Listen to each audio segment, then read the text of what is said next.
All right, welcome. Today we are going to pull back the curtain on something that's, well, it's basically invisible, but runs our entire world. Supply chain planning. You know, it's the system that somehow turns a big pile of raw materials into the products we all use every single day. And we're going to break down exactly how that so-called magic really happens. I mean, just stop and think about it for a second. A car, your smartphone, even something as simple as a bicycle.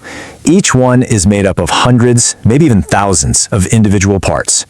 So how in the world do they all come together in the exact right place at the exact right time and in the perfect quantity? Is it just pure luck? Yeah, you probably guessed it. Of course not. It's actually a super sophisticated data-driven process. That magic we talked about, it's not magic at all. It's just a really, really good plan. So let's dive in and see exactly how that plan gets built. Okay, so in this first part, we're going to walk through the whole planning cycle. We'll go from forecasting what customers might want all the way to getting that finished product out the door. And to make it easy, we're going to follow a simple example, a bike company. Everything, and I mean everything, kicks off with demand planning. You can think of this as the first and, honestly, maybe the most critical piece of the whole puzzle. It's all about trying to see into the future so you can guide what the company needs to be doing right now. So let's jump into the very first step. Before anyone orders a single screw or builds a single wheel, the company has to make a really good educated guess about what its customers are actually going to buy. And that, right there, is forecasting. Okay, so for our bike company, let's say their forecast tells them they're going to need to produce 200 bikes for the next month. Now, that number, 200, it's not just a random guess. It didn't just come out of nowhere. It's the result of some pretty careful analysis. So, how do they actually land on that number? Well, for starters, they look at historical data. You know, what have past sales been like? Then they gather market intelligence. What are the competitors up to? What are the hot new trends? And they even factor in specific events, like maybe there's a big trade fair coming up that's going to boost sales.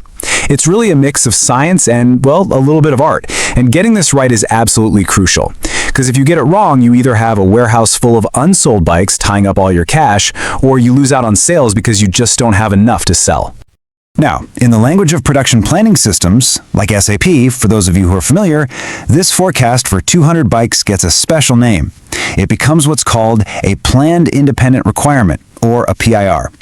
Just think of it as the official green light, the starting gun that picks off the entire production and purchasing engine.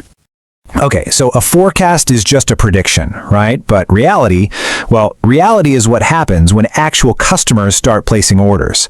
This is where the plan meets the real world. So let's look at how a company juggles its forecast with the actual orders that start pouring in.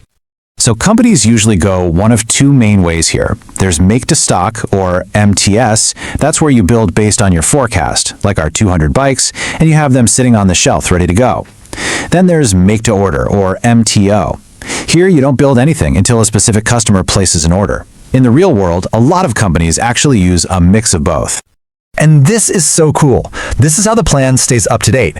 It's a process called consumption. So you have your forecast for 200 bikes. Then a real customer calls up and places an order for 10 bikes. That sales order essentially eats up or consumes a piece of that original forecast. The system is smart enough to know, okay, 10 of those bikes are now spoken for by a real customer, which leaves 190 that we still plan to build for stock. The plan isn't just a static document. It's a living, breathing thing that's constantly updating. All right, so now we know what we need to make. It's a mix of bikes for our forecast and bikes for real customer orders. But that brings us to the next massive question. When do we need to make everything? And the secret to getting this right is to actually think backwards. Okay, quick heads up. This is where a ton of complexity is hiding. This whole stage involves running huge processes like material requirements planning, MRP for short, which checks if you have all the parts you need, and capacity planning, which checks if your machines and your workers are actually free to do the work. These are huge topics, honestly big enough for their own explainers, but just know they're the engine that makes this next part work.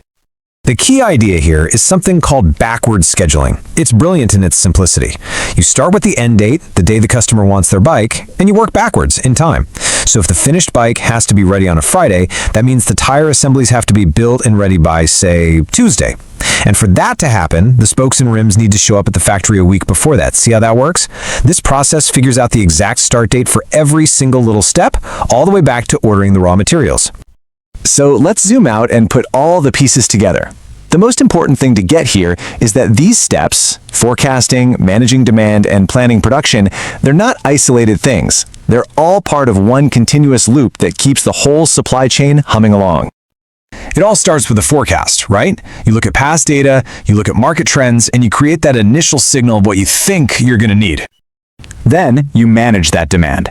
As those real customer orders start coming in, they consume parts of the forecast, giving you a constantly updated, true picture of what people actually want to buy.